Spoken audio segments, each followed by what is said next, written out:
안녕하세요. 책 읽어주는 캘리그라퍼입니다. 오늘 소개해드릴 책은 북앤북의 예쁜 책 시리즈 중 톨스토이 단편선입니다. 러시아의 대문호 레프 니콜라이비치 톨스토이는 전쟁과 평화, 안나 까레리나, 부활과 같이 이름이 알려진 장편 소설도 있지만 인생을 어떻게 사는 것이 현명한 것인가에 대한 삶의 근본적인 질문에 대한 답과 같은 단편 소설들이 있습니다. 북앤북 톨스토이 단편서는 사람은 무엇으로 사는가, 바보 위반, 두 노인, 양초 총 4편이 실려 있는데요. 저는 그 중에 바보 위반을 소개할 예정입니다. 제목에서 알 수 있듯이 이 책의 주인공은 바보입니다. 그러나 바보라고 세상 사람들이, 심지어는 가족들까지도 바보라며 무시를 하지만 주인공 이반은 그런 세상을 비웃기라도 하듯이 당당하게 자신의 뜻한 대로 소신있게 세상을 살아갑니다.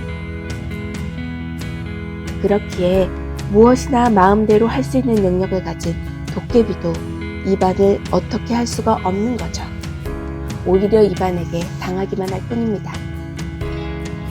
마지막 도깨비와 이반의 대화를 듣고 낭독 도중에 웃음보가 터져서 몇 번이나 읽고 또다시 읽는 사태가 벌어지기도 했습니다. 어린 아이들이 읽을 때는 하하 바보 이반, 어리석은 도깨비, 에잇 욕심 많은 형들, 이렇게 단순하게 바라볼 수 있겠지만 어른이 되고 다시 바보 이반을 읽어보니 바보 이반의 삶이 어쩌면 우리가 묵묵하게 세상을 살아갈 수 있는 방법을 보여주는 것 같고, 왜 그렇게 복잡하게 생각하고 사는 거야? 라고 질문을 던지는 것 같기도 합니다. 제가 오늘 소개하는 바보 이반 외에도 다른 단편들도 주인공들의 삶을 통해서 나를 발견해 볼 수 있게 합니다. 기회가 되시면 한번 찾아서 꼭 읽어보시면 좋겠습니다. 그럼 저 멀리 러시아로 바보 이반을 만나러 가시죠.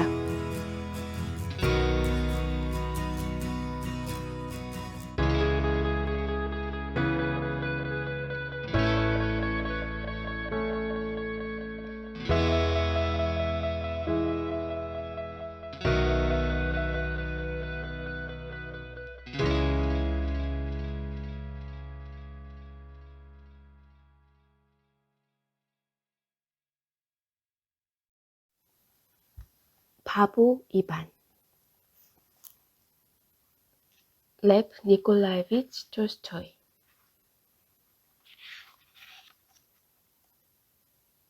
자신의 길을 걷는 사람은 영웅이다. 자기가 할 수 있는 일을 하면서 사는 사람은 누구나 영웅이다. 비록 어리석고 재빠르지 못하다 해도, 입으로만 살고 헌신할 생각조차 못해도, 다른 사람들보다 무엇인가 부족해도 자신의 길을 걷는 사람은 영웅이다.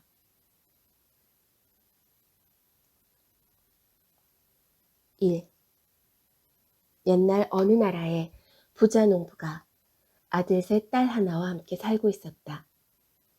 큰아들은 세모는 군인이었고 배불뚝이 타라스는 둘째, 바보 이반은 셋째 아들이었으며 막내딸 말라냐는 벙어리였다. 큰아들 세모는 왕을 모시고 전쟁터에 나갔고 배불뚝이 타라스는 성 안의 상인에게 장사하는 방법을 배우러 갔다. 그리고 바보 이반은 누이 동생과 함께 집에서 열심히 일했다. 세모는 높은 벼슬과 많은 땅을 얻고 귀족의 딸과 결혼했다. 월급도 많고 땅도 많았지만 언제나 돈에 쪼들렸다. 왜냐하면 남편은 열심히 돈을 벌었지만 사치가 심한 아내는 돈이 들어오기가 무섭게 다 써버렸기 때문이다. 그래서 세모는 도지세를 받으러 소작인들을 찾아갔다. 그러나 관리는 이렇게 말했다. 도지세가 들어오지 않습니다. 그래서 가축도 농기구도 살 수 없습니다. 말이나 소도 없는 처지입니다. 그런 것이 있어야 농사도 짓고 그래야 돈이 들어오는데 말입니다. 그 말을 듣고 세모는 아버지를 찾아갔다. 아버지, 아버지께서는 재산이 많으면서도 저에게는 주시지 않았습니다. 가축과 농기구를 살 수 있도록 저에게 아버지 소유로 된 토지를 3분의 1만 주십시오. 그러자 아버지가 말했다. 너는 살아오면서 지금까지 우리를 위해 무엇을 했느냐? 그런데도 땅을 3분의 1이나 달란 말이냐? 그러면 저 가련한 이방과 내 뒤 동생이 좋아하지 않을 것이다. 그러자 세몬이 말했다. 이반은 바보가 아닙니까? 또 말라냐는 귀머거리에다 벙어리입니다. 그런 애들에게 무엇이 필요하겠어요? 이 말을 듣고 아버지는 다음과 같이 말했다. 그러면 이반의 얘기를 한번 들어보자. 뭐라고 하는지. 하지만 이반은 뜻밖의 말을 했다. 그런 부탁이라면 들어주세요, 아버지. 세모는 3분의 1의 땅을 얻어 다시 왕에게 충성하기 위해 떠났다. 한편 배불뚝이 타라스도 장사를 해서 돈을 많이 모아 상인의 딸과 결혼했다. 그러나 타라스 역시 불만이 많았다. 그래서 아버지에게 찾아와 이렇게 말했다. 저에게도 땅을 주십시오. 그러나 아버지는 타라스에게도 땅을 주고 싶지 않았다.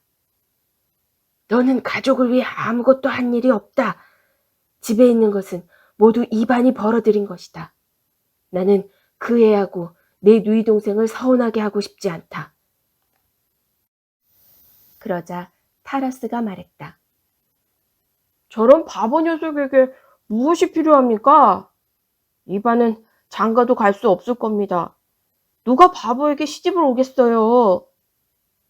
또 벙어리인 말라냐도 마찬가지죠.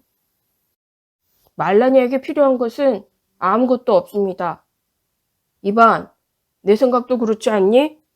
집에 있는 곡식의 절반만 나에게 다오. 그리고 나는 농기구 같은 것은 필요 없다. 가축 중에서 회색 말이나 한 마리 가지면 돼. 저 말은 농사 짓는 데 필요한 것도 아니니까.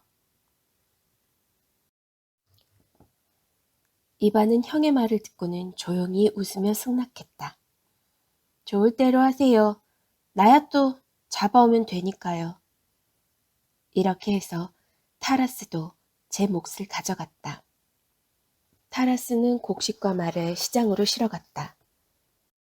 그러나 이반은 이전과 다름없이 늙고 뼈가 앙상하게 드러난 암말 한 마리로 농사를 지으며 부모님을 봉양했다. 2. 도깨비 두목은 이들 형제가 재산을 나누어 갔는데도 싸움 한 번 하지 않고 사이좋게 헤어진 것을 보고 아주 기분이 상했다. 그래서 부하 도깨비 셋을 불렀다. 자 봐라. 저 인간 세상에 세 형제가 살고 있지 않느냐? 세몬이랑 군인과 배불뚝이 타라스, 그리고 바보 이반 말이야. 저 녀석들이 서로 싸워야 하는데 오히려 사이좋게 지낸단 말이지. 특히 저 바보 이번이란 놈은 어찌나 마음이 착한지 내 일을 엉망진창으로 만들지 뭐냐. 이제부터 너희 셋은 저 세 녀석에게 달라붙어 무슨 방법을 써서라도 서로 헐뜯고 싸움을 하도록 만들어라. 어떠냐? 자신 있느냐? 네, 자신 있습니다. 그래, 어떻게 할 셈이냐? 네, 제 생각에는 이런 방법이 좋을 것 같습니다. 저 녀석들의 먹을 것이 아무것도 없는 가난뱅이가 되게 한 후 세 녀석을 한 군데 모여 살게 하는 것입니다. 그러면 녀석들은 분명히 싸움을 하게 될 것입니다. 그거 좋은 생각이다. 그러면 즉시 떠나거라. 그리고 녀석들의 사이를 갈라놓기 전에는 절대로 돌아올 생각을 하지 마라. 만약 실패하면 내 놈들의 가죽을 벗길 것이다. 새 도깨비는 숲속으로 들어가 어떻게 할 것인지를 의논하기 시작했다. 하지만 서로 쉬운 일을 맡겠다고 싸우는 바람에 시간이 오래 걸렸다. 그러다가 겨우 제비뽑기를 해서 누가 누구를 맡을 것인지 결정했다. 그리고 자기 일이 일찍 끝나면 다른 동료를 도와주기로 했다. 도깨비들은 제비뽑기를 하고 나서 언제 다시 이곳에서 만날 것인지를 정하고 일을 끝마치면 누구를 도우러 가야 하는지 의논했다. 그렇게 도깨비 셋은 저마다 자기가 맡은 대로 행동할 것을 다짐하고 헤어졌다. 마침내 약속한 날이 되자 새 도깨비는 다시 숲에 모았다. 그리고 자기가 맡은 일을 어떻게 처리했는지 얘기하기 시작했다. 먼저 세몬에게 갔다 온 첫째 도깨비가 말했다. 내가 맡은 일은 아주 잘 됐어. 세몬이란 녀석은 내일 자기 아버지를 찾아갈 거야. 왜? 두 도깨비가 물었다. 먼저 세몬에게 쓸데없는 용기를 잔뜩 불어넣어 주었지. 그랬더니 녀석은 자기 왕에게 전 세계를 정복하겠다고 큰 소리를 쳤지. 그러자 왕은 세몬을 대장으로 임명하고 인도를 정복하라고 명령했어. 모두 정복하러 가겠다고 모였어. 그런데 바로 그날 밤 내가 세몬이 이끄는 군대의 화약을 전부 물에 적셔놓고 인도 왕에게로 달려가 지프로 허수아비 군사를 많이 만들어 놓게 했지. 세몬의 군사들은 사방에서 밀려드는 인도의 허수아비 군사들을 보고는 잔뜩 겁을 먹고 얼어버렸지. 세몬이 사격! 하고 공격 명령을 내렸지만 대포나 총이 나가지 않았거든. 세몬의 군사들은 완전히 사기가 떨어져 도망가 버렸지. 마치 양떼처럼 말이지. 그때 기회를 놓칠세라 인도왕이 그들을 모조리 무찔렀지. 그렇게 세몬이 패해서 돌아오자 왕은 세몬의 땅을 몰수하고 사형을 집행하라고 명령했어. 내가 할 일은 이제 한 가지만 남았지. 세몬을 탈옥시켜 집으로 도망치게 하는 일뿐이지. 내가 맡은 일은 내일 끝나니까 너희 중에서 누가 내 도움이 필요한지 말해봐. 타라스를 공격하러 왔다 돌아온 도깨비도 자기가 한 일에 대해 말했다. 나는 도움 같은 거 필요 없어. 내 일도 아주 잘 되어가고 있으니까. 타라스란 녀석도 이제 일주일 이상은 버티지 못할 거야. 도깨비는 말을 이었다. 나는 먼저 그놈을 욕심장이가 되게 했지. 그랬더니 녀석은 남의 재산까지 탐내고 닥치는 대로 물건을 사들였어. 그래도 모자라 계속 사들이는 참이야. 지금은 빚까지 내서 사들이는 형편이지. 그런데 너무 사들였기 때문에 어떻게 처리해야 할지를 몰라 쩔쩔매고 있어. 일주일 후에는 그동안 사들인 물건의 외상값과 빌린 돈을 지불해야 할 텐데 나는 그 녀석의 물건들을 전부 불에 태워버릴 작정이야. 그러면 그 녀석은 분명 빚을 못 갚고 자기 아버지에게로 달려갈 거야. 이제 마지막으로 이반에게 갔다 온 셋째 도깨비 차례가 되었다. 내가 맡은 일은 어떻게 됐지? 셋째 도깨비는 불만스러운 표정으로 말을 꺼냈다. 사실 내 일은 잘 풀리지 않았어. 나는 먼저 그 녀석이 배탈을 내게 할 생각으로 놈의 밥그릇에 침을 뱉었지. 그리고는 밭으로 가서 땅을 돌처럼 딱딱하게 만들었어. 그렇게 하면 녀석도 밭을 갈지 못할 거라고 생각했지. 그런데 그 바보 같은 녀석은 그 정도의 신경도 쓰지 않고 묵묵히 쟁기질을 하는 거야. 배탈이나 끙끙 앓으면서도 말이야. 그래서 나는 그 녀석의 쟁기를 부숴놨지. 그랬더니 집에 가서 새 쟁기를 가져와 갈아 끼우고는 다시 갈기 시작하는 거야. 그래서 나는 땅속으로 들어가 쟁기를 움직이지 못하게 붙들어 보려고 안간힘을 썼지만 불가능했어. 그 녀석이 있는 힘껏 누르는 데다 쟁기가 예리해서 내 손만 상처를 입었어. 결국 녀석은 밭을 거의 다 갈고 이제 얼마 남지 않았지 뭐야. 그러니 친구들, 나를 좀 도와줘. 만일 우리가 그 녀석을 막지 못하면 우리가 꾸민 일은 전부 헛수고가 되고 말 거야. 그 바보 녀석이 농사를 계속 짓는 한 그 녀석들은 어려움을 당하지 않을 거야. 결국 그 바보가 두 형을 도와줄 테니까 말이야. 그러자 세문을 막고 있는 도깨비가 다음날 도우러 가겠다고 약속했다. 3. 이반이 밭을 거의 갈아서 남아있는 밭은 별로 없었다. 그는 남은 밭을 마저 다 갈아버리려고 말을 타고 밭에 도착했다. 말 고삐를 잡아당겨 쟁기로 밭을 갈기 시작할 때였다. 그런데 무슨 일인지 쟁기가 앞으로 나가지 않았다. 도깨비가 두 발로 쟁기 끝에 매달려 쟁기를 움직이지 못하게 잡아당기고 있기 때문이었다. 이상하네. 이곳에 걸릴만한 게 없었는데 아마 나무 뿌리겠지? 이반은 땅속에 손을 넣어보았다. 그러자 무엇인가 부드러운 것이 손에 닿았다. 이반은 그것을 움켜쥐고 끌어냈다. 그것은 나무 뿌리 같은 검은 형체였는데 자세히 살펴보니 살아있는 도깨비였다. 아니, 이 빌어먹을 놈! 이반은 도깨비를 집어들어 땅에다 내리치려고 했다. 그러자 도깨비가 발버둥을 치면서 말했다. 제발 살려주세요. 그 대신 뭐든지 시키는 대로 하겠습니다. 뭘 해주겠다는 거냐? 뭐든 말씀만 하십시오. 이반은 잠시 머리를 극적이며 생각에 잠겼다. 지금 배가 몹시 아픈데 낫게 할 수 있겠냐? 그럼요. 낫게 해드리지요. 도깨비는 땅 위에 몸을 웅크리고 손으로 이리저리 뒤져가며 무엇인가를 찾더니 가지가 셋인 조그만 풀뿌리를 뽑아 이반에게 주었다. 여기 있습니다. 이 뿌리 하나만 드시면 어떠한 병이라도 다 나을 수 있습니다. 이반은 뿌리 하나를 먹었다. 그러자 신통하게도 배 아픈 게 금방 나았다. 도깨비는 다시 애원했다. 이제 제발 놓아주십시오. 땅속으로 들어가 다시는 나오지 않겠습니다. 그럼 잘 가거라. 이반의 말이 떨어지기도 전에 도깨비는 물속에 던진 돌멩이처럼 어느새 땅속으로 사라졌다. 그리고 그 자리엔 구멍 하나만 남아있었다. 이반은 남은 풀뿌리를 모자 속에 집어넣고 나머지 땅을 갈기 시작했다. 이어 나머지 이랑을 갈고 쟁기를 챙겨 집으로 돌아왔다. 말을 매놓고 집 안으로 들어가니 세몬이 이반이 들어오는 것을 보고 이렇게 말했다. 너에게 신세를 좀 져야겠다. 새로운 일자리가 생길 때까지만 나와 집사람이 여기 있게 해다오. 네, 그렇게 하세요.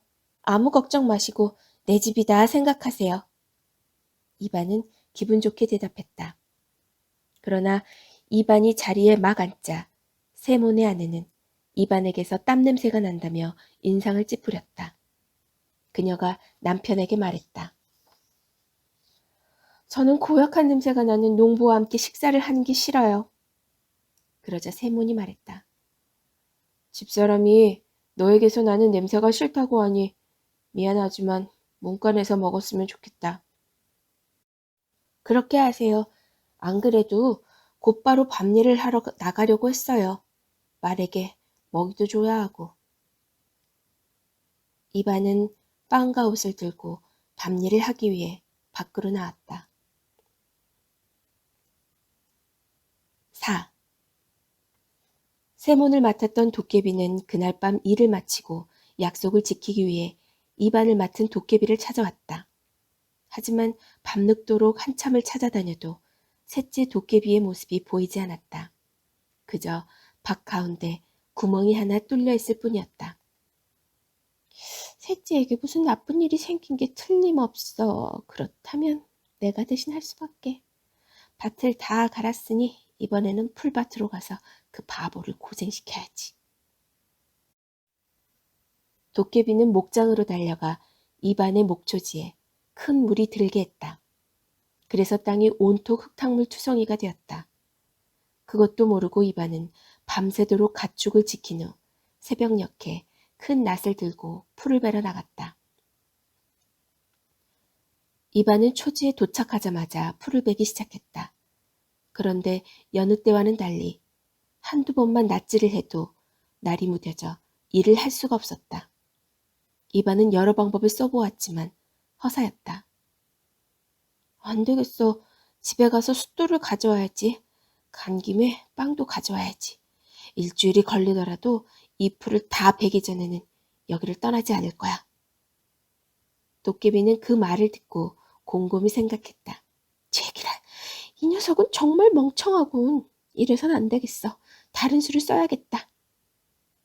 이반은 다시 돌아와 낫을 갈고 풀을 베기 시작했다. 그 사이에 도깨비는 풀 속으로 숨어들어 낫 등에 달라붙은 뒤 날 끝을 땅속에 쳐박기 시작했다. 결국 이반은 힘이 들어 기진맥진해졌다. 그래도 거의 다 베고 이제 물이 고인 늪지만 남았다. 도깨비는 늪 속으로 숨어들어가 이렇게 생각했다. 내 손이 잘리더라도 절대로 베지 못하게 할 거야. 이반은 늪지대로 갔다. 풀이 그렇게 억세게 보이지 않았는데 어찌된 일인지 낫이 말을 듣지 않았다. 이반은 화가 나서 있는 힘을 다해 낫질을 해댔다. 그러자 도깨비는 도저히 배겨날 수가 없었다. 이제 낫을 피하기조차 힘들었다. 정말 이러다간 끝장이 날 것 같았다.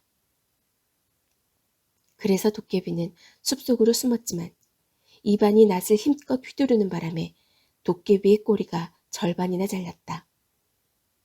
풀을 다 벤 이반은 누이 동생에게 그것을 긁어 모으라고 말하고 이번에는 보리를 베러 갔다.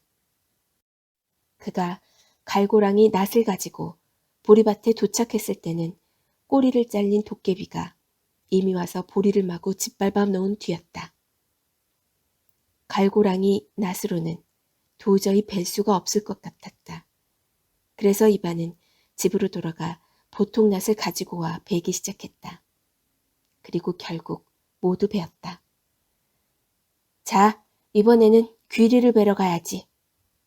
꼬리를 잘린 도깨비는 그 말을 듣고 생각했다. 이번에야말로 진짜 골탕을 먹여야지. 어디 내일 아침에 두고 보자. 다음날 아침 도깨비는 귀리밭으로 달려가 보았다. 그런데 이게 웬일인가. 귀리는 벌써 다 베어져 있었다. 귀리 나달이 떨어지는 것을 피하기 위해 이반이 밤새 다 베어놓은 것이다. 도깨비는 약이 바싹 올랐다. 저 바보 녀석이 내 꼬리를 자르더니 또 나를 괴롭히는군. 전쟁에서도 이처럼 힘든 적은 없었는데 저 바보 녀석은 밤에도 잠을 자지 않으니 별 도리가 없군. 그렇다면 보리더미에 숨어들어가 모두 썩혀버려야지. 도깨비는 보리단 속에 숨어들어가 썩히기 시작했다. 그런데 보리단을 썩히기 위해 따뜻하게 하는 사이 자기도 모르게 잠이 들어버렸다. 한편 이반은 앞말에 수레를 채우고 누이 동생과 같이 보리단을 나르러 왔다. 그리고 보리단을 짐수레에 싣기 시작했다. 이반은 2어단가량 던져 올리고 꾹꾹 눌렀다. 그러자 도깨비의 등이 눌려버렸다. 감촉이 이상하다고 생각한 이반이 단을 치켜들어 보니 꼬리가 잘린 도깨비가 손끝에 매달려 버둥거리고 있었다. 아니, 이거 봐라. 이런 못된 것이 있나. 다시는 안 나오겠다더니 또 나왔구나. 저는 아닙니다. 지난번에는 제 친구였어요. 저는 당신의 형인 세문에게 붙어있던 도깨비입니다. 그래? 내가 어떤 놈이건 상관없다. 똑같은 꼴로 만들어주겠다. 이반이 도깨비를 땅바닥에 내리치려고 하는데 도깨비가 애원하며 말했다. 제발 용서해 주십시오. 다시는 나타나지 않겠습니다. 놓아주신다면 당신이 바라는 것은 무엇이든 해드리겠습니다. 그렇게 하지. 그런데 너는 무엇을 할 수 있느냐? 원하신다면 어떤 것으로도 군사를 만들 수 있습니다. 그까짓 게 내게 무슨 소용이 있겠나? 아니지요. 군인은 당신이 생각하는 대로 무엇이든 해드릴 것입니다. 노래도 부를 수 있단 말이냐? 물론이지요. 좋아. 어디 한번 해보아라. 그러자 도깨비가 이렇게 말했다. 이 보리단을 한 단 들어 땅 위에 세워놓고 흔들면서 이렇게 말하기만 하면 됩니다. 명령이다. 너희는 지금부터 보리가 아니다. 보리딴 수만큼 군인이 되어라. 이반은 도깨비가 시키는 대로 보리단을 땅바닥에 세워놓고 흔들면서 명령을 내렸다. 그러자 보리단이 점점 흩어져 나팔을 불고 북을 치는 군병이 되었다. 이반은 너무나 신기하고 재미있어 큰 소리로 웃었다. 제 녀석은 보통 재직군이 아니구나. 여자애들이 이 광경을 보면 좋아하겠는걸? 그럼 이제 저를 놓아주세요. 아니야. 나달도 털지 않는 보리단으로 군인을 만들면 곡식이 줄어드니 이 군인들을 다시 보리단으로 되돌려놓는 방법을 알려줘야지. 그러자 도깨비가 말했다. 그건 이렇게 하면 됩니다. 군인의 수만큼 보리단이 되어라. 명령이다. 이반이 그대로 말하니까 다시 보리단이 되었다. 도깨비는 다시 애원했다. 이제는 저를 놓아주세요. 좋아, 놓아주지. 이반은 도깨비를 땅바닥에 내려놓고 풀어주었다. 잘 가거라. 이반의 말이 채 끝나기도 전에 도깨비는 물속에 던진 돌처럼 땅속으로 눈 깜짝할 사이에 들어가 버렸다. 그곳에도 역시 구멍이 하나 남아있을 뿐이었다. 저녁이 되자 이반은 집으로 돌아왔다. 집에는 둘째 형인 타라스가 아내와 함께 저녁을 먹고 있었다. 배불뚝이 타라스는 빚을 갚지 못하자 남몰래 도망쳐 아버지에게 온 것이었다. 그는 이반을 보자마자 사정을 했다. 이반, 내가 다시 장사를 시작할 때까지 집사람하고 나를 좀 먹여다오. 그렇게 하세요. 이반은 웃으며 겉옷을 벗고 식탁에 앉았다. 그러자 타라스의 아내가 말했다. 나는 몸에서 고약한 냄새가 나는 이반과 같이 밥을 먹을 수가 없어요. 그러자 타라스가 말했다. 이반아, 너에게서 냄새가 많이 나는구나. 저기 문간에서 먹어라. 네, 그렇게 하죠. 이반이 대답했다. 그리고는 빵을 가지고 밖으로 나갔다. 그러지 않아도 밤일 나갈 시간이 되었어요. 말에게 먹이도 주어야 하고요. 5. 둘째 도깨비는 그날 밤 일을 끝나자 약속한 대로 친구를 도와 이반을 골탕 먹이려고 타라스가 있는 곳에서 이반이 있는 곳으로 달려왔다. 그리고 밭에 나가 여기저기 친구들을 찾아보았지만 찾을 수가 없었다. 다만 늪에서 잘려나간 동료의 꼬리만 발견했을 뿐이었다. 그리고 보리를 베어낸 자리에서 또 하나의 구멍을 발견했다. 이건 아무래도 친구들에게 좋지 않은 일이 있었다는 증거야. 그렇다면 내가 그들을 대신해서 그 바보 녀석을 혼내줘야지. 도깨비는 이반을 찾으러 탈곡장으로 갔다. 그러나 이반은 벌써 밭일을 마치고 숲속에서 나뭇가지를 치고 있었다. 집에 와 있는 두 형제가 같이 사는 것에 실증을 느끼자 따로 살집을 지을 나무를 해오라고 이반에게 말한 것이다. 도깨비는 나무에 기어 올라가서 이반이 나뭇가지 베는 것을 방해하기 시작했다. 이반은 나무가 쓰러질 때 가지에 걸리지 않게 하기 위해 먼저 나무 밑동을 잘라 넘어지게 했다. 그러나 이상하게도 매번 다른 방향으로 나무가 쓰러져 나뭇가지에 걸리고 말았다. 이반은 할 수 없이 지렛대를 만들어 방향을 틀어가며 겨우 나무를 쓰러뜨렸다. 이반은 계속 나무를 베었다. 역시 나무는 다른 방향으로 쓰러졌다. 이반은 몹시 지쳐 가까스로 나무를 쓰러뜨렸다. 그리고 세 번째 나무를 베었다. 그것도 마찬가지였다. 이반은 한 50그루쯤은 벨 수 있을 것이라고 생각했지만 의외로 힘이 들어 10그루도 베기 전에 날이 어두워졌다. 이반은 몹시 지쳤다. 그의 몸에서는 마치 안개처럼 김이 모락모락 피어올랐다. 그래도 그는 쉬지 않고 일을 했다. 또 한 그루를 베고 나자 몸에서 힘이 빠지고 등이 쑤시기 시작했다. 그래서 도끼를 나무에 박아놓고 주저앉아 조금 쉬기로 했다. 도깨비는 입안이 지쳐서 잠잠해진 것을 보고 기뻐서 날뛰었다. 그러면 그렇지. 이제는 지쳤군. 나도 좀 쉬어볼까? 도깨비는 나뭇가지에 걸터앉아 내심 기뻐하고 있었다.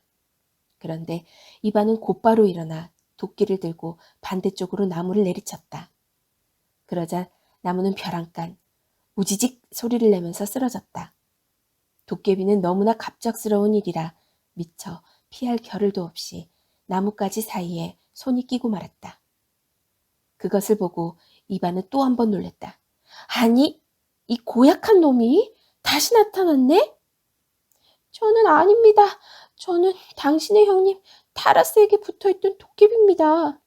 필요 없어. 내가 어디 있었건 마찬가지야.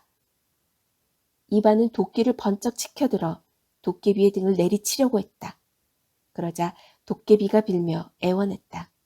제발 내리치지 마십시오. 원하는 것은 무엇이든 해드리겠습니다. 너는 무엇을 할 수 있지? 나는 당신이 원하는 만큼 돈을 만들어 드릴 수 있습니다.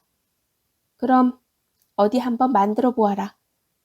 그러자 도깨비는 이반에게 이렇게 말했다. 이 떡갈나무 잎을 들고 두 손으로 문지르십시오. 그러면 금화가 땅바닥에 떨어질 것입니다. 이반은 나뭇잎을 들고 문지르기 시작했다. 그랬더니 과연 누런 금화가 잔뜩 쏟아졌다. 그거 참 재밌는데? 아이들하고 놀기에 안성맞춤인걸? 그러면 이제 저를 놓아주시는 거죠?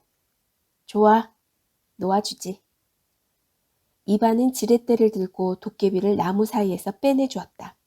잘 가거라.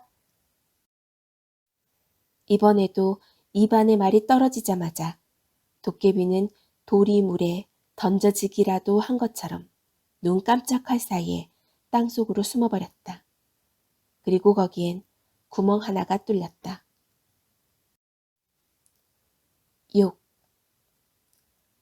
형제들은 집을 지어 따로따로 살게 되었다. 그러던 어느 날 이반은 밭일을 다 마치고 맥주를 만들어 형들을 초대했다.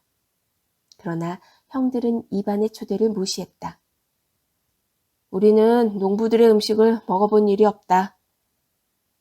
그들은 그렇게 말하고 참석하지 않았다. 할 수 없이 이반은 마을 사람들을 불러 잔치를 베풀었다. 그리고 술이 거나하게 취하자 춤판이 벌어진 공터로 나갔다. 이반은 춤판으로 다가가 여자들에게 자기를 칭찬해달라고 부탁했다. 칭찬을 해주면 나는 여러분이 지금까지 한 번도 구경한 적이 없는 것을 보여주겠습니다. 여자들은 모두 웃음을 지으며 그를 칭찬해 주었다. 그러자 사람들이 말했다.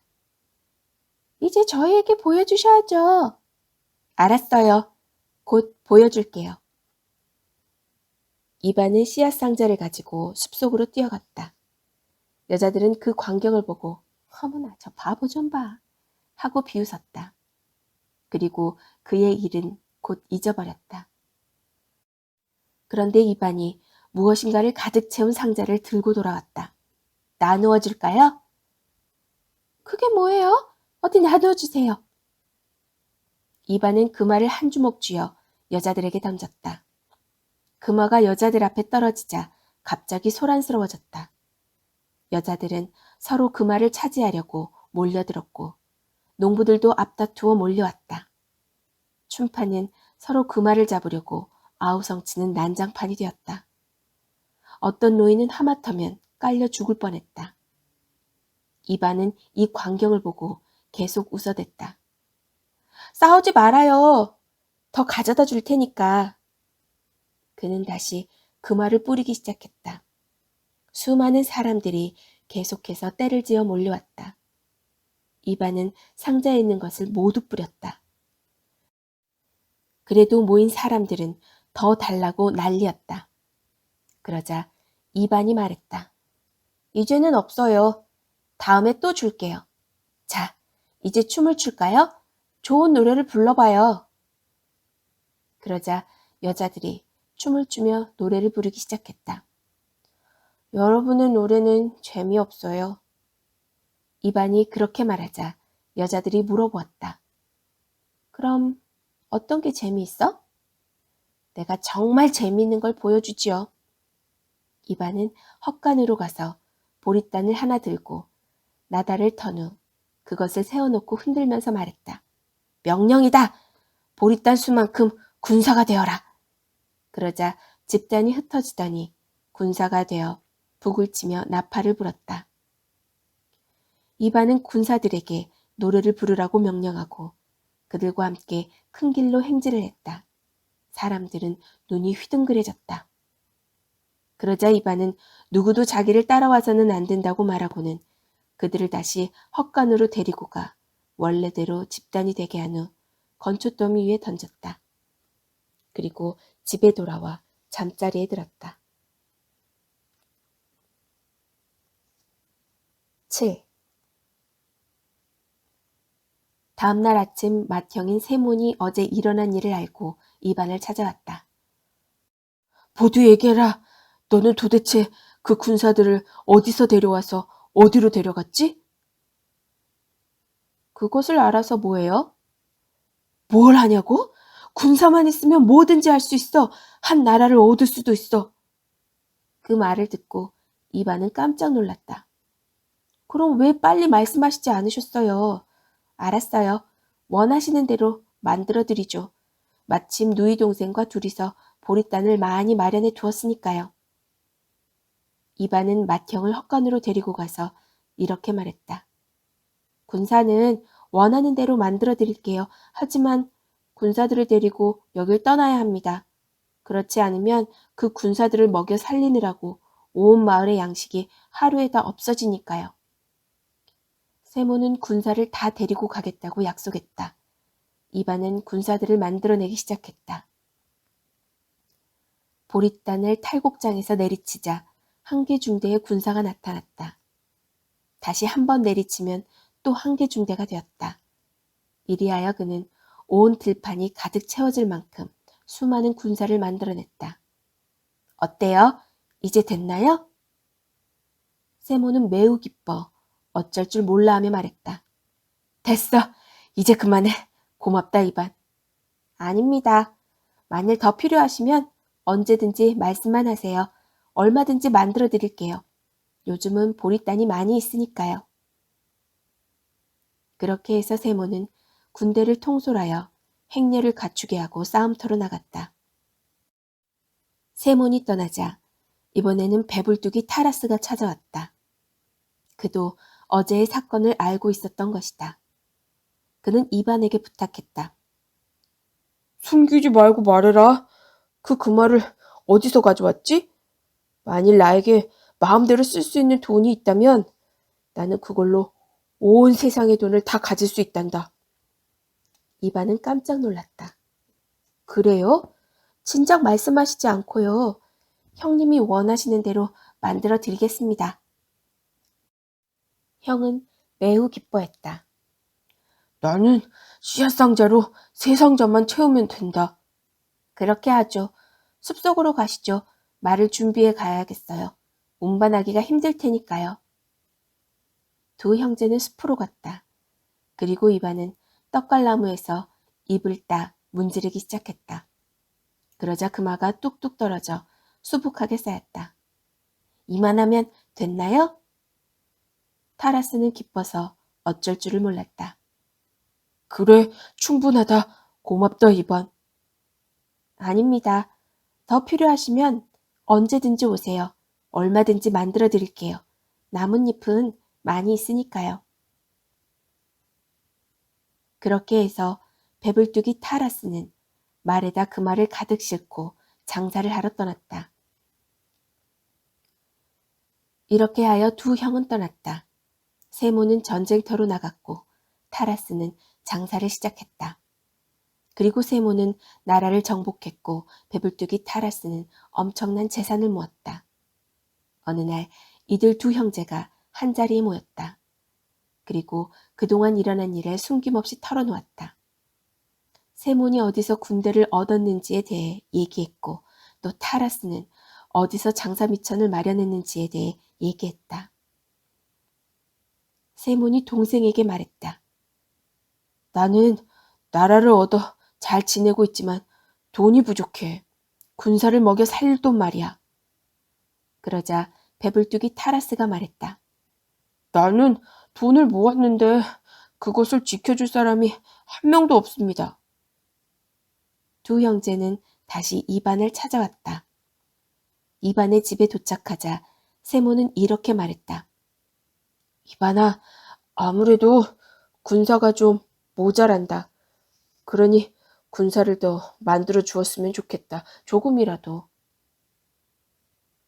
이반은 고개를 내저었다. 안 됩니다. 형님에게 더 이상 군사를 만들어 드리지 않겠습니다. 왜 그러는 거야? 지난번에는 필요하면 언제든지 만들어 주겠다고 말했잖아. 그랬죠. 그렇지만 이제는 더 이상 만들어 드리지 않겠습니다. 도대체 왜 그래, 이 바보 녀석아! 왜냐하면 형님의 군사가 살인을 했기 때문입니다. 얼마 전 내가 길가에 밭을 갈고 있는데 한 부인이 그 길로 관을 메고 가면서 통곡을 했어요. 그래서 누가 죽었느냐고 물어보았죠. 그랬더니 그 부인이 이렇게 말했어요. 세몬의 군사들이 전쟁에서 내 남편을 죽였습니다라고 말이에요. 군대란 노래만 하는 것으로 알았는데 사람을 죽였어요. 그래서 나는 이제 더 이상 군사를 만들지 않기로 결심했어요. 이렇게 말하면서 이반은 더 이상 군사를 만들지 않았다. 한편 배불뚝이 타라스도 이반에게 찾아와 그 말을 더 만들어 달라고 사정했다. 그러자 이반은 고개를 내저으며 안 된다고 말했다. 이제 더 이상 그 말을 만들지 않겠습니다. 왜? 너는 얼마든지 만들어 주겠다고 말했잖아. 약속은 했었죠. 하지만 이제는 더 만들지 않겠어요. 이반은 단호히 거절했다. 이 바보야! 어째서 만들지 않겠다는 거야? 왜냐하면 형님의 금화가 미하일로프에게서 암소를 빼앗아 갔기 때문이죠. 어떻게 빼앗겼다는 거냐? 미하일로프에게 암소 한 마리가 있었고 어린아이들은 그 우유를 마셨어요. 그런데 얼마 전에 그 아이들이 찾아와 우유를 달라고 계속 졸라대는 거예요. 그래서 그 아이들에게 물어보았죠. 너희 암소는 어떻게 했니? 하고 물었더니 끌려갔다는 거예요. 누가 끌고 갔는지 물었더니 타라스의 관리인이 찾아와 엄마에게 그 말을 3개 주고 암소를 가져갔다고 했어요. 그래서 먹을 우유가 없어진 거죠. 나는 형님이 그 말을 장난감으로 삼고 있는 줄 알았는데 어린 아이들에게서 암소를 빼앗아 가버렸어요. 그러니 이젠 절대로 형님에게 그 말을 만들어드리지 않겠습니다. 이반은 좀처럼 자기 고집을 꺾지 않았고 더 이상 그 말을 만들어주지 않았다. 그래서 두 형은 헛수고만 하고 집으로 돌아갔다. 두 형은 돌아가는 길에 어떤 방법으로 서로 도울 것인지에 대해서 의논했다. 세몬이 먼저 말을 꺼냈다. 이러면 어떨까? 네가 나에게 군사들을 먹여 살린 돈을 주고 나는 너에게 군대 절반을 보내는 거야. 내 재산을 지키도록 말이야. 그러자 타라스도 동의했다. 그렇게 해서 두 형제는 재산을 나누어 가진 뒤 둘 다 왕이 되고 부자가 되었다. 8. 형들과는 상관없이 이반은 줄곧 자기 집에서 부모님을 모시고 벙어리 누이 동생과 함께 들에서 일을 하며 살았다.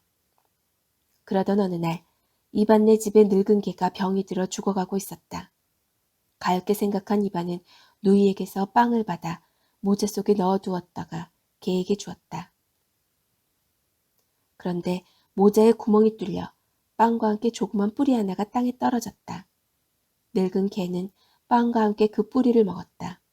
그러더니 갑자기 뛰어오르며 장난을 치기도 하고 힘차게 짖어대면서 꼬리를 흔들었다.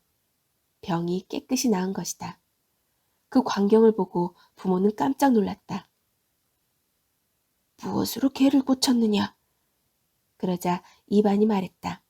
나는 어떤 병이든 고칠 수 있는 풀뿌리를 2개 가지고 있었는데 개가 그중 하나를 먹었어요. 그 무렵 나라에는 큰 걱정거리가 하나 있었다. 왕의 딸이 병이 들자 왕은 방방곡곡에 방을 붙여 누구든지 공주의 병을 고치는 자에게는 큰 상을 내릴 것이며 만일 미혼자라면 공주와 결혼을 시키겠다고 했다. 물론 이반이 사는 마을에도 방이 붙었다. 그것을 한 부모가 이반을 불러놓고 말했다. 너도 공주에 대해 들었겠지? 너는 모든 병을 고친다는 풀뿌리를 갖고 있다고 했지. 그렇다면 내가 가서 공주님의 병을 고쳐보지 않겠니? 그러면 너는 한평생 부귀영화를 누리게 될 것이다. 그럼 부모님 말씀대로 하죠. 이반은 곧 떠날 준비를 했다. 부모가 외출복을 입혀주자 이반은 현관으로 나갔다. 그런데 현관 앞에 손이 굽은 여자 거지가 서 있었다. 당신은 어떤 병이든 다 고칠 수 있다고 들었는데 내 손도 좀 고쳐주세요. 이대로는 신발도 신지 못해요. 고쳐드릴게요.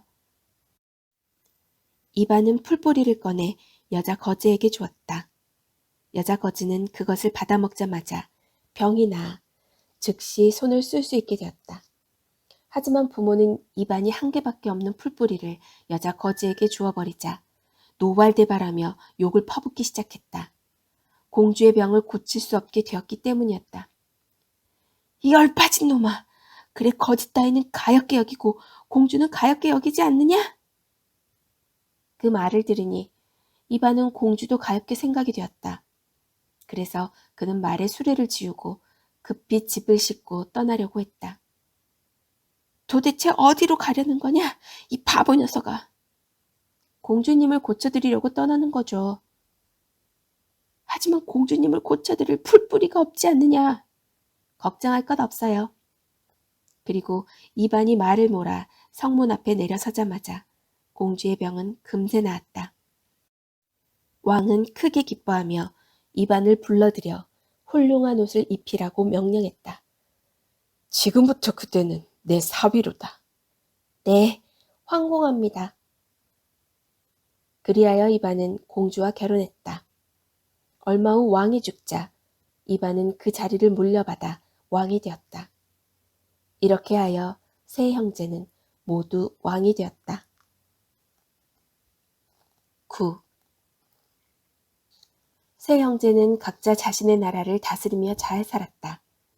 큰형 세모는 풍요롭게 살고 있었다. 그는 지프로 만든 군사를 밑바탕으로 진짜 군사들을 모아 군대를 만들었다. 전국에 명령을 내려 각 집마다 한 명씩 건장한 남자들을 모아 군대를 만든 것이다. 세모는 모집한 군사들을 잘 훈련시켰다. 그리고 누구든지 그에게 대항하거나 복종하지 않는 자가 있으면 군사들을 보내 혼내주었다. 그래서 사람들은 그를 두려워했다. 그의 생활은 정말로 호화로웠다. 그가 생각하는 것, 그의 눈에 보이는 것은 무엇이든 그의 소유가 되었다. 군대만 동원하면 그 군사들은 그가 원하는 것은 무엇이나 탈취하고 끌어왔다. 한편 타라스의 생활도 호화롭기 그지없었다. 그는 이반에게서 얻은 돈을 낭비하지 않고 그것을 미천으로 큰 재산을 모았다. 그리고 그 역시 자기 나라에 그럴듯한 법을 만들어 놓고 백성에게서 교묘히 돈을 거두어들였다. 그는 인두세, 주세, 결혼세, 장례세, 통일세, 거마세 등을 비롯해 심지어는 신발세, 양말세, 의류세까지 뜯어냈다. 그러자 그에게는 없는 것이 없었다. 돈이 없는 백성에게서 소, 돼지, 닭 등을 빼앗았고 그것도 없는 사람은 노역으로 세금을 대신하도록 했다. 바보 이반의 생활도 나쁘지는 않았다. 왕의 장례가 끝나자 그는 왕의 옷을 벗어 왕비의 옷장에 넣어두었다. 그리고 그전처럼 농부 옷으로 갈아입고 일을 했다. 도무지 따분해서 못 견디겠어. 배에 자꾸 살만 찌니까 마음대로 먹지도 못하고 잠을 잘 수도 없어. 그래서 이반은 부모와 벙어리인 누이를 불러와 옛날처럼 일을 시작했다. 그러자 사람들이 이렇게 말했다. 당신은 왕이 아니십니까? 상관없어. 왕도 먹어야 하니까. 그때 신하들이 이렇게 말했다. 국고가 비어 관리들에게 녹봉을 줄 수 없습니다. 이반이 대답했다. 걱정할 것 없소. 돈이 없으면 주지 않으면 그만이잖소. 신하들이 대답했다. 그러면 아무도 일을 하지 않을 것입니다. 그러면 마음대로 하라고 하시오. 일을 안 해도 좋소. 결국은 일을 하게 될 테니까. 모두 거름이나 가져오도록 하시오. 그자들은 거름을 많이 만들어 놓았을 테니까. 그러던 어느 날 사람들이 이반에게 재판을 해달라고 찾아왔다. 그중 한 사람이 말했다. 이놈이 돈을 훔쳐갔습니다. 그러자 이반이 말했다. 아, 그래? 좋아, 좋아. 이자는 돈이 필요했던 거야. 그러자 이반이 바보라는 것을 모두 알게 되었다. 그래서 왕비가 그에게 말했다. 모두 당신을 바보라고 말하고 있습니다. 걱정하지 말아요. 이반의 아내는 생각하고 또 생각했다. 그러나 그녀 역시 바보였다. 제가 어떻게 남편을 거역할 수 있겠습니까? 바늘 가는 대로 실이 따라가야지요. 이렇게 말하고 그녀도 왕비 옷을 벗어 옷장 속에 넣어두고 벙어리 시누이에게 농사일을 배우고 남편을 두었다. 그렇게 되자 똑똑한 사람들은 모두 떠나버리고 남은 사람은 바보들 뿐이었다. 돈이란 것은 어느 누구에게도 없었다. 모두 스스로 일을 해서 먹고 살았고 더불어 이웃 사람들과 서로 도우며 살았다. 10. 도깨비 두목은 부하 도깨비들에게서 세 형제를 파멸시켰다는 소식이 오기를 학수고대하고 있었다. 그러나 아무런 소식도 없었다. 그래서 어떻게 된 일인지 알아보기 위해 직접 나서서 이곳저곳을 찾아다녔다. 그러나 찾아낸 것은 3개의 구멍뿐이었다. 아무래도 실패한 모양이군. 그렇다면 내가 직접 해칠 수밖에 없지. 그는 세 형제를 찾으러 갔으나 이미 옛날에 살던 곳에는 없었다. 결국 그는 세 형제를 각기 다른 곳에서 찾아냈다. 셋은 모두 왕이 되어 나라를 다스리고 있었다. 도깨비 두목은 혼잣말로 중얼거렸다. 결과가 이러니 내가 직접 나서야겠군. 그는 우선 세몬의 나라로 갔다. 그리고 도깨비 모습이 아니라 장군으로 위장하여 세몬 왕을 찾아갔다. 사람들의 말에 의하면 세몬 왕께서는 훌륭한 군인이었다고 들었습니다. 저는 군사와 전쟁에 대해 아는 바가 없어 전하께 충성을 하고자 합니다. 그러자 세몬 왕은 그에게 여러 가지를 물어본 후 훌륭한 인물이라고 여겨 신하로 삼기로 했다.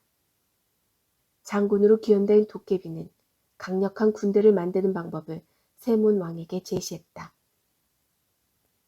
첫째, 아주 많은 군사를 모집해야 합니다. 왜냐하면 이 나라에는 편하게 지내려는 백성이 너무 많습니다. 젊은 사람들은 누구를 막론하고 모두 징집하셔야 합니다. 그들은 당신을 위해 싸울 것입니다. 둘째, 최신식 소총과 대포를 만들어야 합니다. 한 번에 100알의 총알이 나가는 소총을 만들겠습니다. 그리고 무엇이나 태워버리는 무서운 성능의 대포도 만들겠습니다. 이 대포는 사람은 물론 성도 무너뜨리고 태워버릴 것입니다. 세몬 왕은 새로 기용한 장군의 제안을 받아들였다. 그는 젊은이는 모두 군대에 징집할 것을 명령하고 또 공장을 세워 최신식 소총과 대포를 만들어 이웃나라에 선전포고를 했다. 싸움이 시작되자마자 세문 왕은 적군을 향해 총포를 퍼부으라고 명령하여 단번에 쳐부수고 절반을 불태워버렸다. 이웃나라 왕은 곧 황복을 하고 나라를 바쳤다. 그러자 세문은 매우 기뻐하며 자신 있게 말했다. 이번에는 인도를 정복해야지. 하지만 세몬의 소문을 들은 인도 왕은 그의 전술 전략을 완전히 파악하고 그것을 이용해 새로운 계략을 짜냈다. 게다가 그는 소총과 대포 만드는 법을 알아냈다. 마침내 세몬은 인도 왕에게 싸움을 걸었다. 그러나 예리한 낫도 영원히 예리한 것은 아니었다. 인도 왕은 세몬의 군대가 사정권 안까지 들어오지 못하게 하고 여자 병사들에게 하늘을 날게 하여 적군의 머리 위에서 폭탄을 퍼부었다.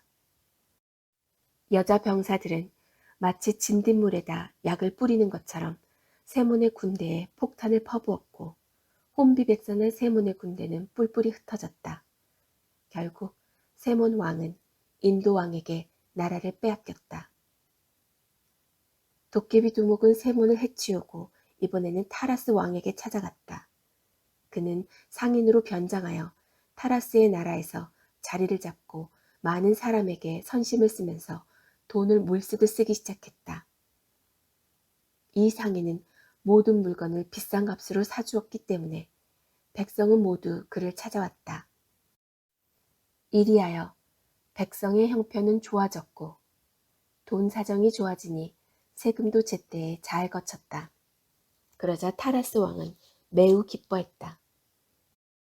참 고마운 상인이군.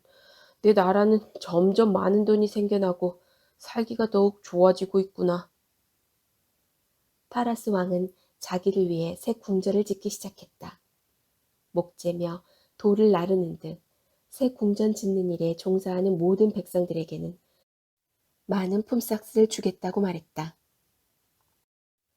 타라스 왕은 그 정도면 전처럼 백성이 일하러 몰려올 거라고 생각했다.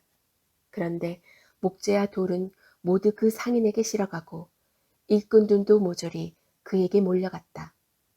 타라스는 할 수 없이 품삯을 대폭 올렸지만 상인은 그것보다 더 많은 돈을 주었다. 타라스 왕은 많은 돈을 가지고 있었지만 상인은 품삯을 더 많이 주어 타라스 왕을 공경에 빠뜨렸다. 궁전은 착공만 하고 완성을 하지 못하고 있었다. 타라스 왕은 정원을 만들 계획도 갖고 있었다. 가을이 되자 타라스 왕은 백성에게 정원을 만들라고 명령했다. 그러나 아무도 오지 않았다. 백성은 상인의 연못을 팔아 몰려갔던 것이다. 겨울이 왔다. 타라스 왕은 신하에게 새로운 모피코트를 만들 검은 담비 가죽을 사오라고 명령했다. 그러나 신하는 빈손으로 돌아와 이렇게 말했다. 담비는 없습니다.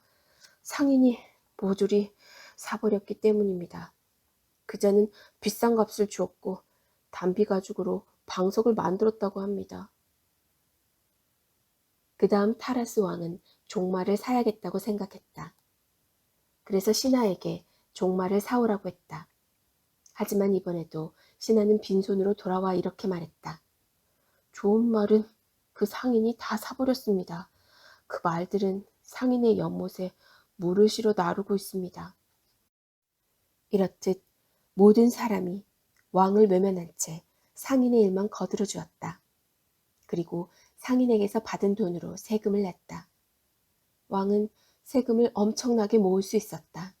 그러나 너무 많은 세금 때문에 주체할 수 없을 지경에 이르렀다. 게다가 돈은 많아도 당장 생활하는 데 불편을 느끼기 시작했다. 이제 왕은 다른 계획을 모두 접고 살 궁리를 해야 했다. 그러나 결국 모든 생활은 엉망이 되고 말았다. 요리사, 하인, 마부, 여종 모두 상인에게 가버린 것이다. 마침내 곡식마저 부족하게 되었다. 시장으로 사람을 보내 식량을 구하려고 했지만 모든 물건은 상인이 다 사들여 아무것도 살 수가 없었다. 왕은 그저 세금만 걷어들일 뿐 다른 것은 아무것도 구할 수 없었다. 그러자 왕은 화가 나서 상인을 나라 밖으로 내쫓았으나 상인은 나라 밖으로 나가지 않고 국경에 자리를 잡고 똑같은 짓을 계속했다. 모두 돈 때문에 왕을 배반하고 상인에게 몰려갔다. 왕의 사정은 매우 심각했다. 며칠째 음식을 먹지 못했고 심지어 상인이 왕비를 돈으로 사려 한다는 소문까지 나돌았다. 상황이 이렇게 되자 타라스는 거의 미칠 지경이 되었다. 그러던 어느 날 세몬이 타라스를 찾아와 말했다. 달 좀 도와다오. 내가 인도 왕에게 패해서 도망자 신세가 됐구나. 그러나 배불뚝이 타라스도 백가죽이 등에 붙을 지경이었다. 저도 이틀째 아무것도 먹지 못하고 있어요. 11. 도깨비 두목은 두 형제를 공경에 몰아넣고 이번에는 이반을 찾아갔다. 도깨비는 장군으로 변장하고 이반에게 군대를 만들 것을 권했다. 왕께서 군대가 없다는 것은 매우 위험한 일입니다.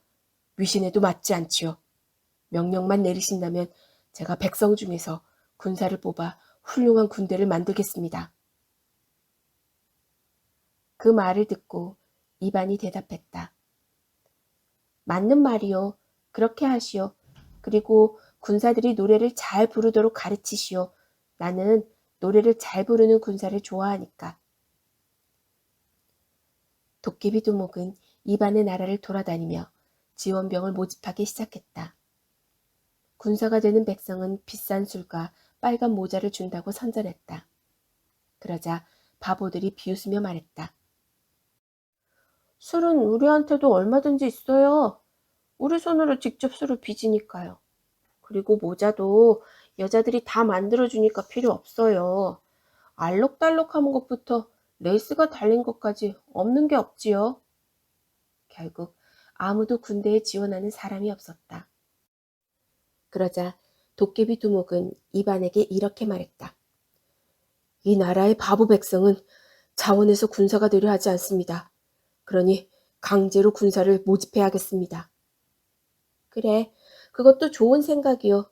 그럼 권력을 써서 군사를 모으시오. 도깨비 두목은 포고령을 내렸다. 이 나라 바보들은 모두 군사가 되어야 한다. 명령을 어기는 자는 사형에 처할 것이다.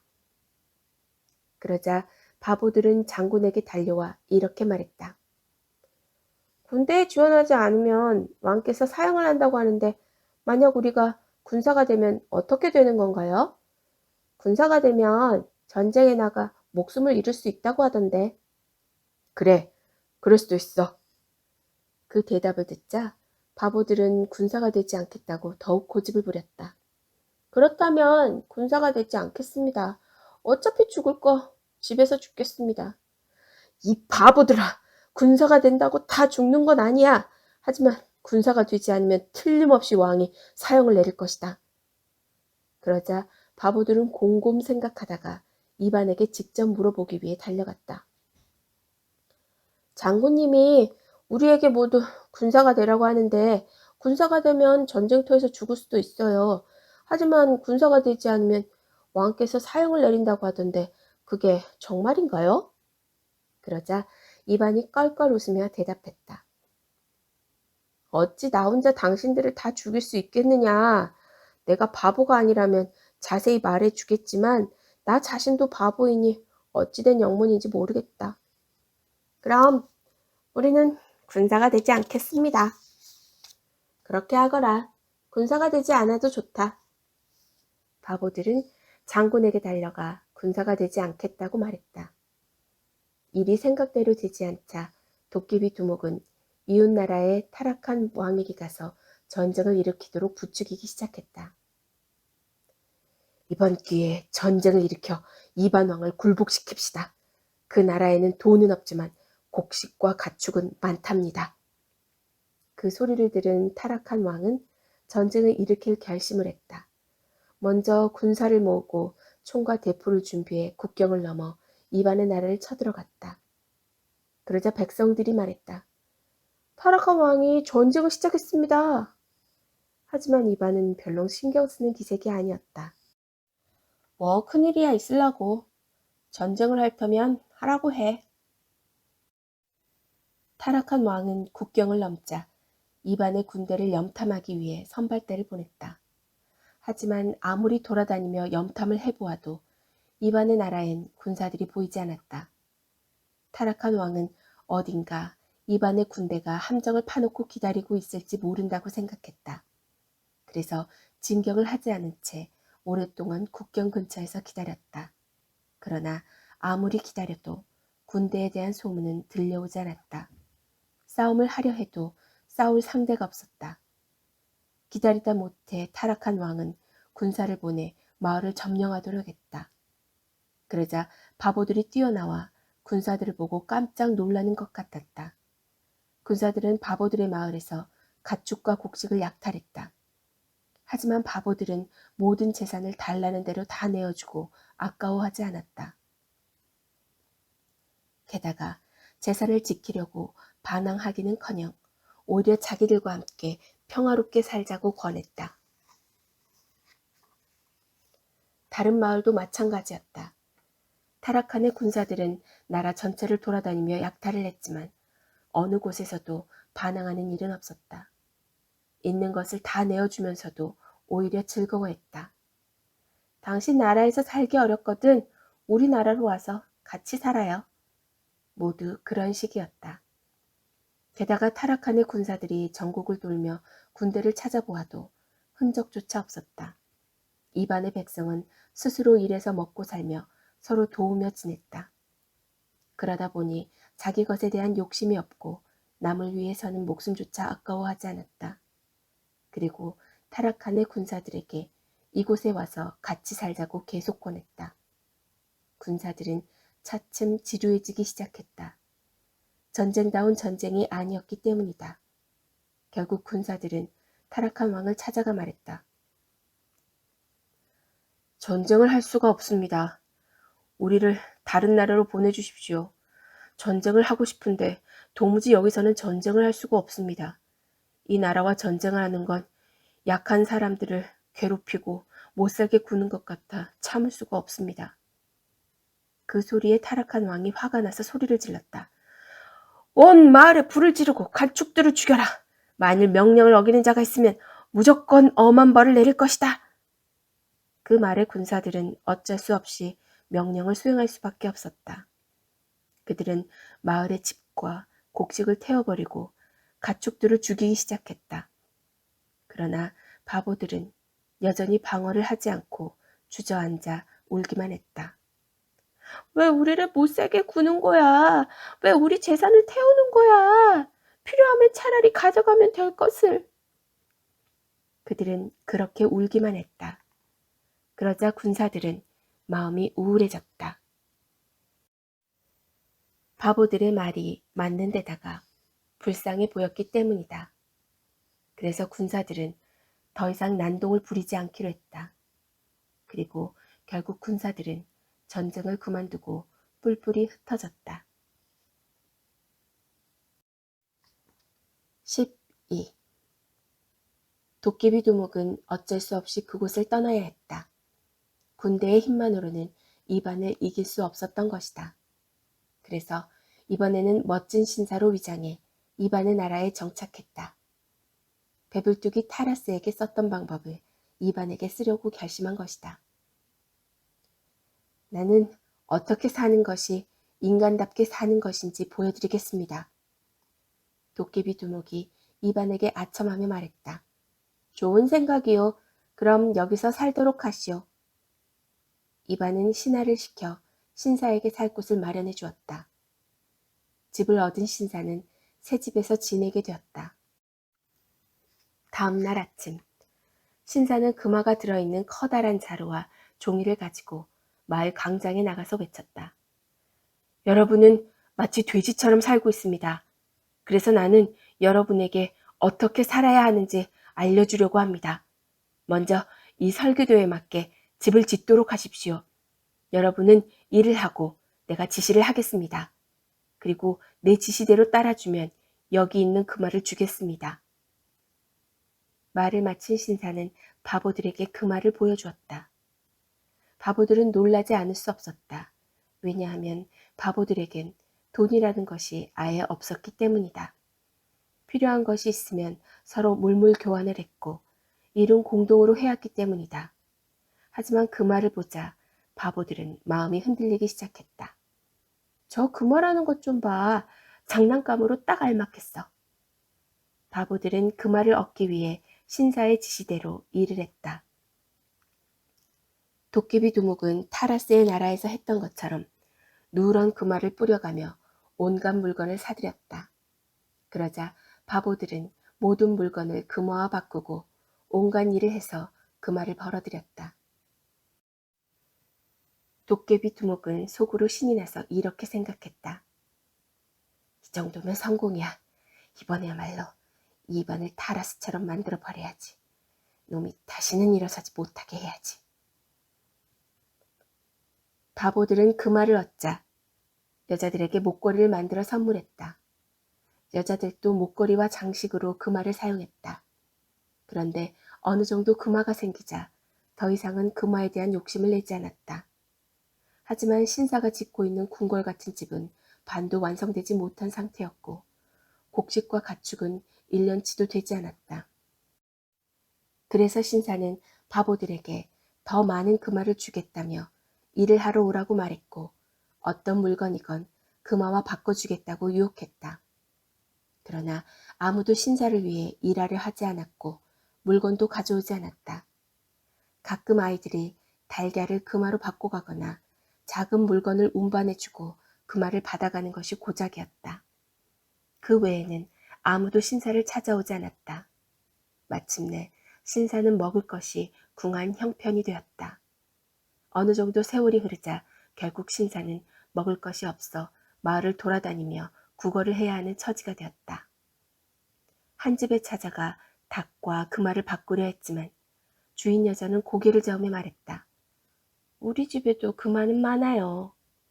신사는 할 수 없이 어부를 찾아가 생선과 금화를 바꾸려 했다. 그러나 어부 역시 마찬가지였다. 그런 건 필요 없어요. 우리 집엔 아이들이 없어서 그런 장난감은 필요 없어요. 아무리 귀한 물건이라고 해도 필요 없어요. 나도 금화는 새 잎이나 가지고 있는걸요. 도깨비 두목은 다시 빵을 사려고 농부의 집에 찾아갔다. 그러나 농부도 금화를 받으려 하지 않았다. 금화는 필요 없어요. 하지만 하나님을 위해 착한 일을 하라면 하겠어요. 잠깐만 기다려요. 아내에게 빵을 좀 나눠주려고 할 테니까. 거지 신세가 된 도깨비 두목은 기분이 상해서 농부의 집에 침을 뱉은 후 도망치듯 그 자리를 벗어났다. 하나님의 이름으로 착한 일을 한다는 것이 그의 마음을 상하게 했던 것이다. 하나님이라는 말만 들어도 무서웠다. 결국 그는 빵도 얻지 못했다. 입안의 나라에 사는 바보들은 모두 그 말을 충분히 갖고 있다고 여겼다. 도깨비 두목이 아무리 그 말을 들고 사람들을 찾아가도 모두 똑같은 반응을 보였다. 다른 물건을 가져오면 필요한 것을 주겠어요. 아니면 차라리 그냥 구걸을 하면 먹을 것을 나눠주겠어요. 하지만 도깨비 두목에겐 그만뿐이었다. 다른 것은 아무것도 갖고 있지 않았다. 더욱이 먹을 것을 얻기 위해 일을 하거나 구걸을 하기는 싫었다. 도깨비 두목은 화가 나지 않을 수 없었다. 도대체 어떻게 된 거야? 돈이란 것은 정말 필요한 것인데 돈만 있으면 무엇이든 살 수 있고 하인도 부릴 수 있잖아. 그러나 바보들은 그의 말을 들으려 하지 않았다. 그리고 이렇게 말했다. 그런 건 필요 없어요. 이 나라에서 물건을 사거나 세금을 내는 일이 없으니 그까짓 돈이 무슨 소용이 있겠어요? 도깨비 두목은 하는 수 없이 저녁도 먹지 못한 채 잠자리에 들어야 했다. 이러한 사정이 이반의 귀에도 들어갔다. 백성이 이반을 찾아와 다음과 같이 말했다. 도대체 어쩌면 좋습니까? 우리나라에 훌륭한 신사가 찾아와 살고 있습니다. 그는 맛있는 것을 먹고 좋은 술을 마시며 깨끗한 옷만 입고 일하기를 싫어합니다. 더욱이 국어를 하기 싫어하면서 금화만 자꾸 내놓습니다. 예전에 금화가 없을 때는 신사에게 무엇이든 갖다 주었는데 이제는 아무도 그에게 물건을 주지 않습니다. 그러니 이 신사를 어떻게 하면 좋겠습니까? 저러다 굶어 죽을까봐 걱정입니다. 그 말을 들은 이반이 이렇게 말했다. 당연하지. 굶어 죽으면 안 되지. 그 신사에게 양치는 목자처럼 집집마다 돌아다니며 구걸을 해서 먹고 살게 하라. 그렇게 해서 도깨비 두목은 이곳저곳을 떠돌아다니며 구걸을 했다. 며칠이 지나자 이반의 궁궐에 구걸을 하러 갈 차례가 되었다. 도깨비 두목이 점심을 구걸하기 위해 이반을 찾아가자 이반의 벙어리 동생이 식사를 준비하고 있었다. 그때까지 여동생은 많은 사람들에게 식사를 준비해 주었다. 벙어리 여동생은 사람들의 손을 보고 게으름뱅이를 가려낼 줄 알았다. 게으름뱅이들은 일도 하지 않으면서 제일 맛있는 음식을 맨 먼저 먹어치웠다. 그런 경험에 따라 벙어리 여동생은 나름대로 규칙을 정해 식사를 준비해 주었다. 손에 굳은 살이 박힌 사람들은 식탁에 앉아 식사를 할 수 있게 했고 그렇지 않은 사람들은 남은 찌꺼기만 주었다. 도깨비 두목이 점심을 얻어먹기 위해 찾아왔을 때도 벙어리 여동생은 슬쩍 그의 손부터 살펴보았다. 그의 손에는 당연히 굳은 살이 없었다. 한 번도 일을 하지 않은 손은 곱디 고운 데다가 손톱은 길게 자라 있었다. 그것을 본 벙어리 여동생은 뭐라고 소리를 지르더니 도깨비 두목을 식탁에서 끌어냈다. 그러자 이반의 아내가 도깨비 두목에게 말했다. 화내지 마세요. 우리 시누이는 손에 굳은 살이 박히지 않은 사람은 식탁에 앉히지 않아요. 그러니 잠깐 기다리세요. 곧 다른 사람들이 다 먹고 나면 남은 것을 줄 테니까.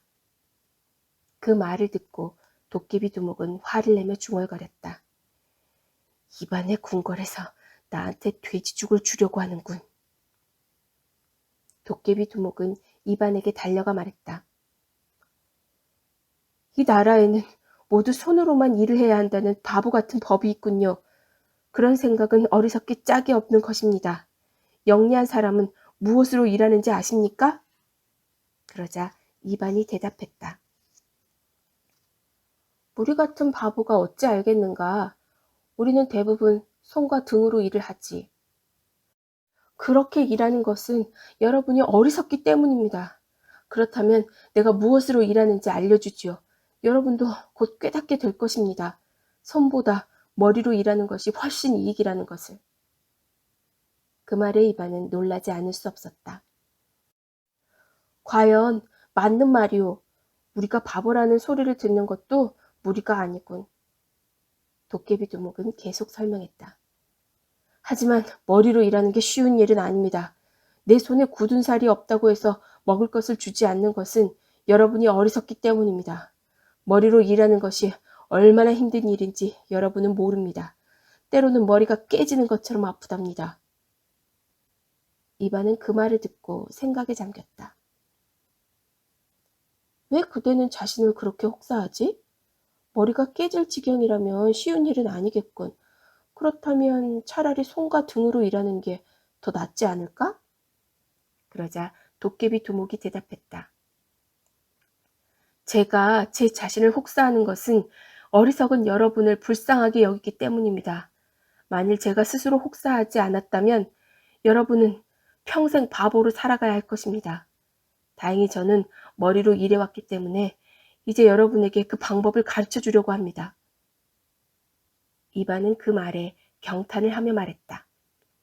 그렇다면 어서 알려주게. 손이 지치면 머리로 대신 일할 수 있는 방법을. 도깨비 두목은 그 방법을 알려주겠다고 약속했다. 그래서 이반은 온 나라에 방을 붙였다. 훌륭한 신사가 여러분에게 머리로 일하는 방법을 알려줄 것이다. 머리는 손보다 더 많은 일을 할 수 있다고 한다. 모두 나와서 배우도록 하라. 약속한 날이 되자 사람들은 높은 망루를 세우고 그 위에 연단을 만들었다. 이반은 신사를 그 연단으로 안내했다. 연단에 오른 신사는 떠들어대기 시작했다. 어리석고 무식한 백성은 그 연설을 듣기 위해 구름대처럼 몰려들었다. 바보들은 신사가 정말로 머리로 일하는 방법을 가르쳐 줄 것이라 믿었다. 하지만 도깨비 두목은 머리로 일하는 방법을 가르쳐 주는 것이 아니라 어떻게 하면 일하지 않고 놀고 먹을 수 있는지를 떠들어대고 있었다. 바보들은 뭐가 뭔지 알 수 없었다. 결국 어느 정도 시간이 지나자 각자의 일터로 뿔뿔이 흩어졌다. 도깨비 두목은 하루 종일 높은 망루의 연단에서 떠들었다. 그리고 그 다음 날도 연설을 계속했다. 그러다 보니 허기가 져서 무엇이든 먹고 싶었다. 하지만 바보들은 신사가 머리로 일을 잘한다면 그까짓 빵쯤은 쉽게 만들어낼 것이라고 믿었다. 그래서 아무도 신사에게 빵을 주지 않았다.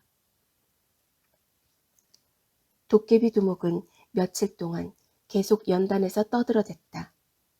그러나 사람들은 잠시 연설을 듣다가 곧바로 각자의 일터로 돌아갔다. 그리고 이반은 백성에게 계속해서 물었다. 그래, 어떻든가? 그 신사가 정말 머리로 일하던가? 아닙니다. 그냥 계속해서 떠들기만 합니다. 한편 도깨비 두목은 며칠 동안 계속 막루에서 떠들어댄 탓에 지칠 대로 지쳐 비틀거렸다. 그리고 한참을 휘청거리던 도깨비는 결국 기둥에 머리를 부딪히고 말았다. 그때 한 바보가 그 장면을 보고 이반의 아내에게 급히 소식을 전했다. 이반의 아내는 급히 이반에게 달려가 알려주었다. 드디어 신사가 머리로 일을 하기 시작했나 봐요. 어서 구경하러 가요. 그게 정말이요? 이반은 소식을 듣자마자 말을 타고 막루로 달려갔다. 과연 막루에 도착해보니 신사가 지칠 대로 지쳐 기둥에 머리를 부딪히고 있었다. 그리고 이반이 막루 아래로 다가서자 신사는 거꾸로 떨어지며 요란한 소리와 함께 기둥들에 차례로 머리를 부딪혔다. 오! 그 장면을 보고 이반은 감탄사를 절로 내질렀다. 가끔은 머리가 깨지는 경우가 있다고 하더니 정말 그렇군. 이건 손에 박힌 굳은 살인 문제가 아니야. 저렇게 일을 하다가는 머리에 혹이 많이 생기겠는걸? 이반이 그렇게 생각하는 사이 도깨비 두목은 땅바닥에 머리를 박고 쓰러졌다. 이반은 그 광경을 보고 신사가 얼마나 많은 일을 머리로 했는지 확인하기 위해 가까이 다가섰다. 그러나 그 순간 신사의 머리가 박혀있는 땅바닥이 갈라지더니 커다란 구멍과 함께 도깨비가 땅속으로 빨려 들어가 버렸다. 그리고 그 자리에는 구멍만 하나 뚫려 있을 뿐이었다. 이반이 그 장면을 보고 머리를 극적이며 말했다. 이런 세상에 또 그놈이었군. 그놈들의 아비가 틀림없어. 아무튼 별 회개한 놈들이 다 있군. 도깨비들은 모두 사라졌고 이반의 나라는 평화를 지킬 수 있었다. 더 많은 사람들이 이반의 나라로 찾아왔고 두 형도 이반을 찾아왔다. 이반은 그들을 모두 받아들였다. 그 어느 누가 찾아와 도와주세요 하면 이반은 좋아요. 이곳에 와서 살도록 하시오. 여기는 무엇이든 다 있으니까 하며 흔쾌히 대답했다. 그러나 이 나라에 살려면 꼭 지켜야 할 것이 있었다. 그것은 바로 손에 굳은 살이 박힌 사람은 식탁에 앉아 식사를 하지만 그렇지 않은 사람은 남은 찌꺼기를 먹어야 한다는 것이었다.